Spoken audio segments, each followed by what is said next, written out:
Welcome back to the White Table Season 2. I'm so happy that you are here watching this season. And before we jump in, I do want to say thank you so much to KW Self-Portrait Studio. They are sponsoring this entire season. If you're looking for family photos for whatever the occasion is, or looking to film a podcast like this one here, you can stop by the studio and book Mimi at KW Self-Portrait Studio. I will leave her details in the description. If you are looking to have any photo or video services, you can definitely book her. All right, so we're here. I have a beautiful guest with me today, Lady Karen Brissett. Hey. Welcome. I'm thrilled that you are here. Thank you for having me. And first, let me congratulate you on this podcast. It's been great. I've been tuning in. Yay. And look forward to great things. Absolutely. And I look up to you as a wife, specifically in ministry, a mom. You have been married for over 20 years. Yes, indeed, I have. So there's so much that we're going to learn from her today, y'all. If there's one episode you want to tune into, it's this one. I mean, it's all of them. But with the amount of experience that she has, definitely in for a treat today. So our topic for today is marriage and ministry, navigating church, family, and purpose together. All right, so I'm excited. Why don't I read your bio? And then we'll jump right in after that. Okay, so Lady Karen Brissett attributes any success that she has obtained to first her love of Jesus Christ. She was born and raised in the beautiful island of Jamaica, yes, where she accepted salvation's call for her life in her early teenage years. She was fortunate to be surrounded by men and women of God that impacted her life, exemplifying what wholesome Christian relationships should be like. During these formative years, she was heavily involved in the music and outreach ministries of her local church. She frequently reminded of her lead solo, Shirley Caesar's classic, Jesus, How I Love Calling Your Name. While in Jamaica during high school, she was elected as student council president, for her school. She was also active in leading devotion during morning exercises. These experiences, she is persuaded, were stepping stones that would lead her to her future responsibilities in Canada. Immigrating to Canada, she was poised and determined to be a professional in her career and continue serving Jesus. She is a graduate of George Brown College and employed for a reputable dental practice in the city of Toronto. She's proud of her achievements in the dental industry now for over 25 years. Indeed, yes. Praise Jesus. Lady B, as she's affectionately called, is married to Bishop Mark Brissett. Hello, Bishop. Their marriage of nearly 22 years has produced two beautiful children, MJ and Hillary. Hi, MJ and Hillary. Her husband currently serves as the pastor of the Oakville Pentecostal Apostolic Church for 16 years. That's it. Oh my goodness. She has embraced the ministry call for her family and serves enthusiastically and faithful in diverse capacities. Her advice to any woman today would be, put God first. He will order everything that you place before him. Wow. What a bio. Thank you. Yes. All true. All true. Thank you again, Lady Karen, for your yes. We're so happy that you're here. Why don't we jump into some rapid fire questions? Oh, go for it. So everyone can get to learn a little bit more about you. Awesome. All right. So, and you can pick either one or the other. So fame or privacy? Privacy. I knew you were going to say that. Privacy. Yeah, living that quiet life, right? Okay, love or success? Love. Love. I love it. Yes. Yes. Stability or adventure? I like stability. But at the same time, I'm kind of adventurous too. So, yeah. Stability? Yeah. You'll go, Yes. okay. Me too, I think I'm more. You gotta be stable. Yes. Okay. Deep conversation or good laughs? I love a good laugh. I love a good laugh. I just think it just, frees you up. You're not as so stiff or starched. A good laugh is good. I love a good laugh is All good. righty. Okay, I think we kind of answered this. Routine or spontaneity? Ooh, it depends. Ooh, you talking marriage? Yes. Spontaneity. Yes. What would you say? I like spontaneity. Okay. Yeah. I love it. Yeah, I do. Okay. I really do. Spend or save? I'm a spender. I'm a spender. Okay. You know this, Bishop. Bishop? Okay, love it. Work hard or work smart? Hard. Okay. And smart will come. We'll catch up to it, but hard first because you want to pursue whatever that dream and goal is. But I say work hard, and eventually you'll realize, this could be put in place to work smart. Okay. But work hard. Perfect. Yes. Love it. Work hard. Yeah. Luxury vacation or a staycation? I could do both. I've learned to be content, as the scripture says. But luxury is great. Luxury. Yeah, you hear that, great. Bishop? Yeah. Take her on a luxury vacation. Luxury is great. Last one. Lead with your head or with your heart? Ooh. I say your heart. Yeah, because you got some head voices you don't want to listen to. So, definitely with your heart. Okay. Yeah. All right. And just like that, folks, we got through the rapid fire round. You did well, Lady Karen. Thank you.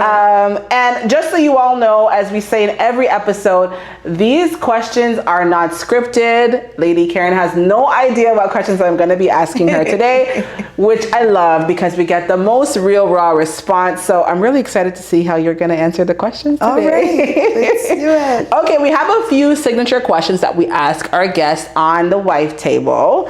So why don't we start with this one? What season of marriage are you in? Oh, wow, great question. We are, this year, 22 years of marriage, God be praised. We are refocusing right now. Okay. 22 years has taught us, we're at this stage where we're refocusing. We had time where the kids, they're growing up, school. Okay. They still are in school. Yeah. One's an adult, one's a teenager. But we're refocusing now where we do more frequent times of things together. Okay. We'll go sneak in a Blue Jays game here and there. I love that. Love tennis. Okay. So we'll catch Miss Serena before she retired. We like those stuff. And, we'll do vacations together, date nights. Bishop may one night come home and say, well, we're going here. I love that. The kids are staying home. So we refocus now. Yeah, definitely. Okay. So not that the kids are out of the picture. They're still in the picture, but we're refocusing on us. I love it. We could do things together. Beautiful. Love it. Okay. All right. What would you say is an unpopular opinion of marriage? Maybe something that people don't always hear or may not agree with, but you believe. Well, it's unpopular. People will say it's unpopular. I guess with the stigma in Hollywood, you're like, why can we not just shack up together and, just live life? It's unpopular in that sense because of what is being portrayed to us in social media.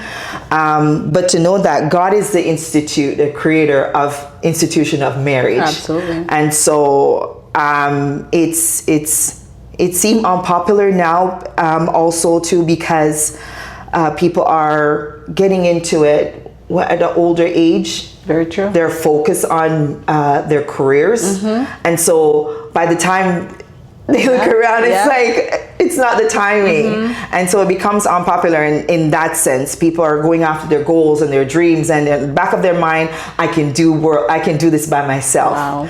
But God instituted the marriage, and it's wise, and it's the best institution I think there is for a family. Do it God's way. Yes. Okay. Yes. Amazing. Thank you for sharing. What has marriage healed in you? Good question. Good question. I know it's a deep one. What has marriage healed in me? I believe that as a young person growing up, you get your experience from what you see at home. Right. In that I would see my mom, how she takes care of my dad, my stepdad at the time,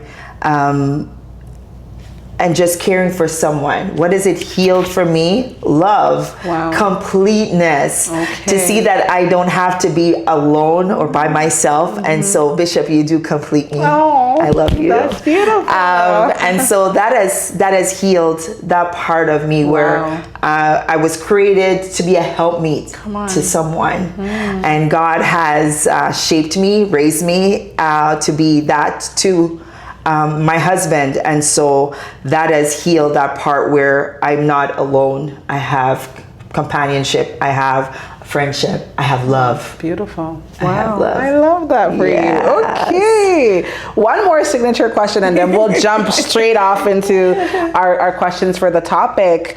What do you think is a silent struggle that wives don't talk about enough?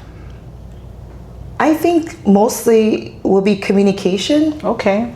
Like certain things they don't feel that they're able to open up with their husbands about. One of the things about communication too could be praying together. Talk about it. Some wives just feel that, oh, he's on this level that we can't pray together. And that's communication too. And that's intimacy. I think that prayer, praying together, that's intimacy. Together and to God. And I think there's some areas where wives don't open up about certain things because maybe their husband hasn't created that safe space where they can come and just open up to them. But I think the fact that they might not be friends beforehand. And so that kind of, put that barrier up where she feels that she can't. So, but I think that's one of the things where you're communicating and you're not being honest and open. And he won't know unless you speak up. Come on. You got to tell him. You got to tell him how you feel. Yes. Okay. You've done well on the signature questions. Beautiful. I definitely would take some of that away. I agree. I think that sometimes we may struggle to open up because we don't know what their reaction is going to be. Like maybe we're shy about something or we really want to try this or do this and we just are afraid, but we'll take your advice and just go for it. Share it. Just share. He won't know. Absolutely. Okay. Thank you so much for doing that. So now we're going to jump into why we're really, really, really here. And we're going to talk about marriage and ministry and family and how you have been able to navigate all of those beautifully. And I do look up to you because my husband is a minister in the church. And so I've always been curious to see how women like yourself navigate this space.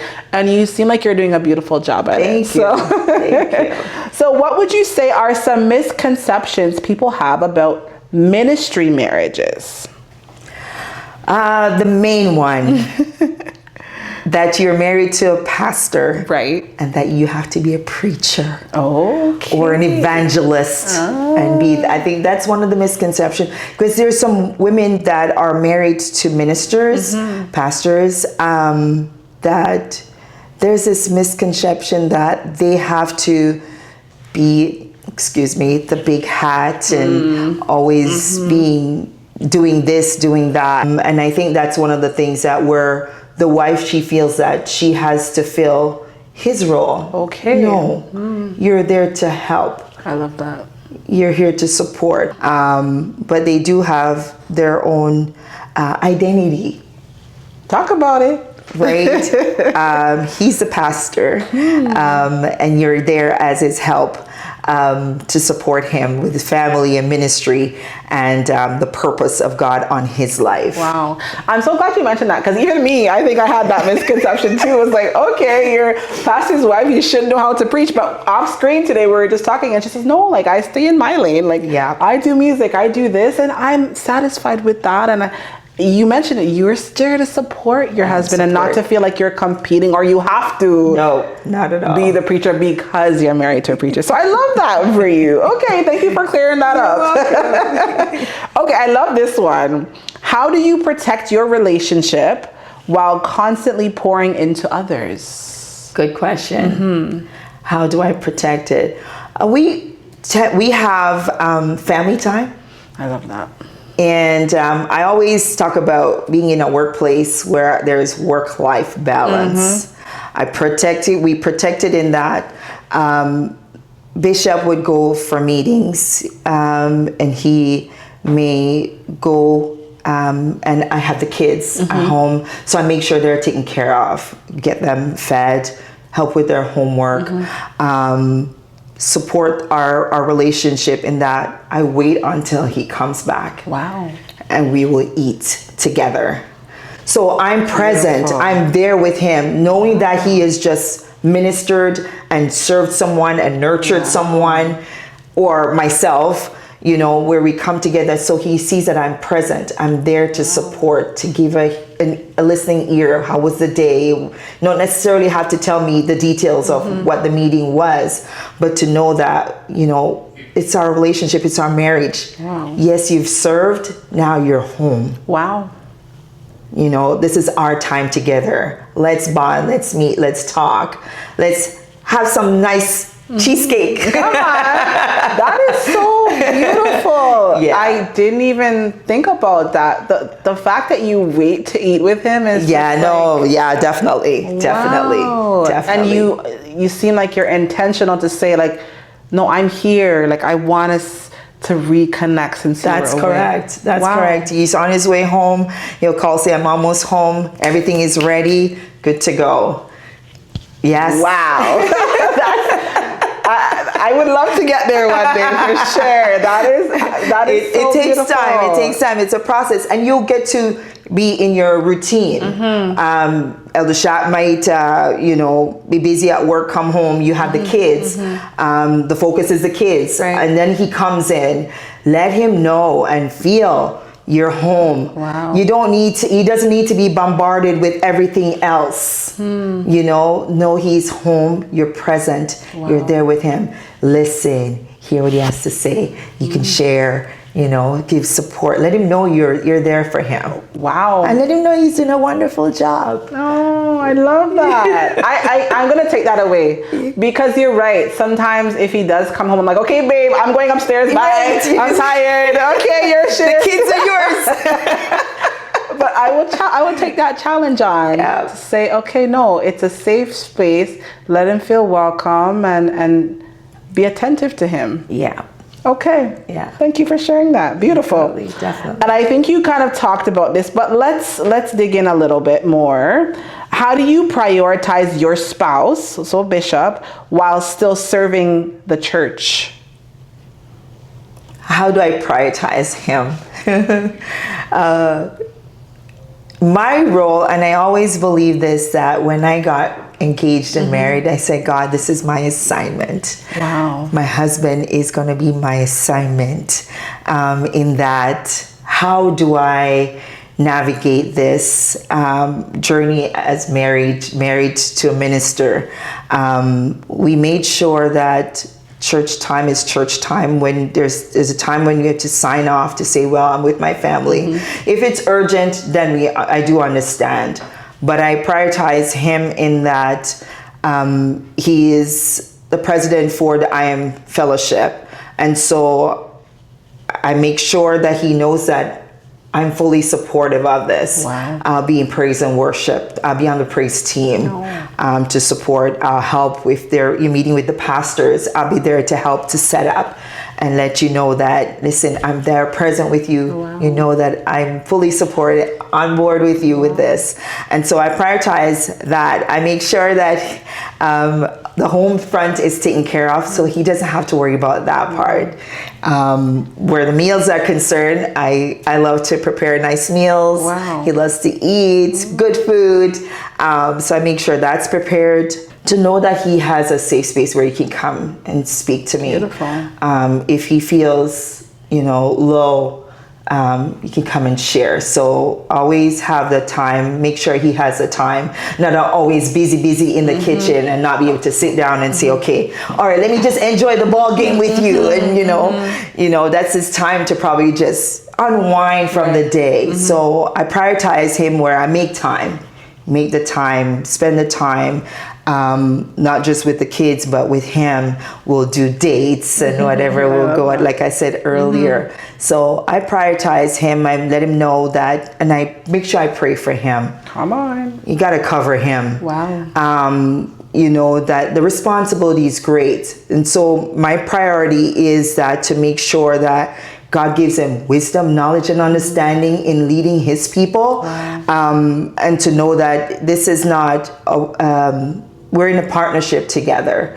And so I've got to come into this mindset and realize that we're in this together. God is our help, and we can do this together. You seem like a superwoman. Like I you know. just have it all together, and I truly believe that you get the strength from the Lord to do what you said, because you have said it so beautifully. I've never heard it said like that before, where your husband is your assignment. Like, it's almost like your main focus is to make sure, as his helpmeet, that he has everything that he needs to succeed. And I've just never heard it like that before. I don't want anybody else to be the one that he runs to. Wow, like, come on. And I don't want to hear it be the second person to hear it. Why am I not the first one to hear about how you feel, what's going on? Then I'll be reclusive. I'll be withdrawn, but you share with me, talk with me. You know, you grow. And it's 22 years of marriage. And so you go through different experiences. I've learned from my bishop and his wife, Mother Mackenzie, God bless her first. And she would say, when the kids started to come, she would say, God give you grace for each of them. Wow. And so I know you have your kids, and God give you grace for each of them. They're so different. But I'm not a superwoman, and I depend on God's strength for this and other examples that I've seen in ministry, and to know that it's possible with God's help. And support from, the mothers and the wives in the church, that does help. I love that. You give very practical examples. So those of you who are listening, she prays, she cooks, she takes care of the home. She's very instrumental in making sure there's quality time there. And so I'm taking that away. How intentional you are. Gotta be. Is what I think I want the folks at home to really take away from that. So thank you for sharing. Okay, so how do you keep romance alive when life revolves around serving others? Gotta keep the romance alive. But you know what? I think we always have to think that it was only the two of you at the beginning. Come on. That's true. And you gotta keep the romance alive, where you sneak it in here, there, and everywhere. It's like, it doesn't necessarily have to be planned. Like I said, I'm spontaneous. Okay. And so, Bishop will do his thing where it's a surprise. Okay, we're going to this restaurant and make it an evening. But we do keep it interesting. I love that. We keep the romance alive, you know each other's cues. I heard, I think some time ago, one famous marriage counselor would say his wife would have the blue light on. Bishop, I love that. Bishop would go away, maybe to Jamaica, wherever, and I know he's coming back, and so I'll make sure I'm prepared. Come on. I got that mind space. Yes. The kids are older. I mean, gone are days when the kids are much younger. You'll do whatever you can with the time that you have. And wherever in the house. I love that. I love that. Keep the romance alive. Let him know, you will send little notes here and there through the day. I'm thinking about you. And, little love notes. And even probably just to say, well, you know, that message that you preached today, oh my God. Really? You know, let him know that was a solid word. That was a powerful word. And to know that he's doing a great job as a leader. And, you know, that sparks for us romance. I love that. And, you know, take the time to go and to just be together. I love that. Spend time. The time is important. Yeah. See, and you know what? You're right. Men, I feel when you build them up with those words, oh, babe, you did such a good job. They really enjoy it. Oh yeah, yeah. That's fuel. That's fuel. Oh yeah. You gotta. My bishop always say, you gotta encourage him. You gotta encourage him. Somebody else will do it if you're not. Come on. Okay. Oh wow. Yes, you're right about that. And thank you for saying that. You touched on something there. Do you feel that maybe a couple or a pastor can build God's house while neglecting their own house? That's tough. Because if you neglect your relationship, it's gonna spill off into what's going on in the ministry. It's gonna be difficult. Absolutely. You definitely need Christ as your focus, your the reason why you get together. You got to get some help because if your marriage is struggling, and then you're trying to focus on the ministry, it distracts him. Wow. The husband was ordained, was called by God long before you came into the picture. Like Jeremiah 1:5 quotes it. And so you've come into the picture now where you're working together with him in partnership, and things have gone, you know, sour. People are not blind to see when things are not kosher. You got to refocus. Is it me, my relationship with God? What's going on with me and my husband? Why things, how can we fix us before we build a church? Yeah. I think counsel is good. Prayer is amazing to help. Talk to each other and see what's going on, because you can't give a front for you're saying things are kosher at church when things are not so great at home. The wife will go into, or the husband, into some form of bitter. She'll be so bitter. She'll go to church and it's a front. And she feels so forced to be there. Wow. And she won't perform in her ministry, in her role. Neither does the husband. People will see it. Will see that it's not authentic. Wow. Okay. Thank you for saying that. So let's pretend now you and Bishop, let's say Bishop's going to be preaching on Sunday. Yes. Yes. And then at home, you guys had this big fight for whatever reason. How do you navigate that? Do you settle the fight first and then he preaches, or do you wait till he's done? Like, walk us through how that conflict piece goes. Good question. Good question. Don't go to bed angry. The scripture says. Yes. And so he's always quick to apologize. Oh, that's nice, Bishop. And I'll be like so upset. And we'll each speak our mind as to what we didn't like about it. And I like that the fact that Bishop is always open and honest to how he feels, or whatever the situation is, and we're upset about it. But he never goes to preach and we're at odds with each other. Okay. Because how can the Spirit flow? Like, I think it's a hindrance if it's not dealt with beforehand. And if we ask God for forgiveness and we can't forgive each other, it's not going to happen. And so we work through it where we make sure we forgive each other, work through it. I'll say, okay, I didn't like how you said that. We should have said this the other way. Okay. This is how I felt when you said that, and I took offense to that, and I'm really upset. Okay. Right? And so he'll like, okay, I hear you. Ah, that's so nice. I love that. Okay. No, you said a lot of good things.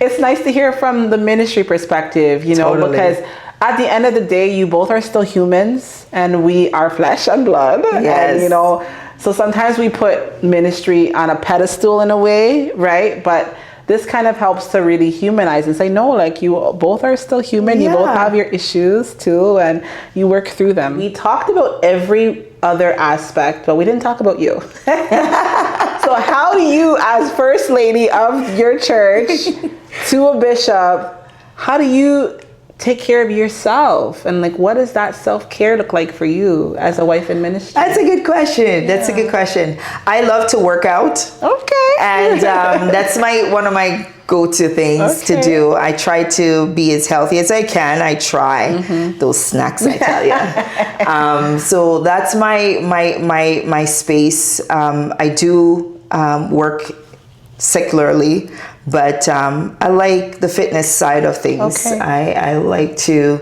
look good, dress up and look nice and go out.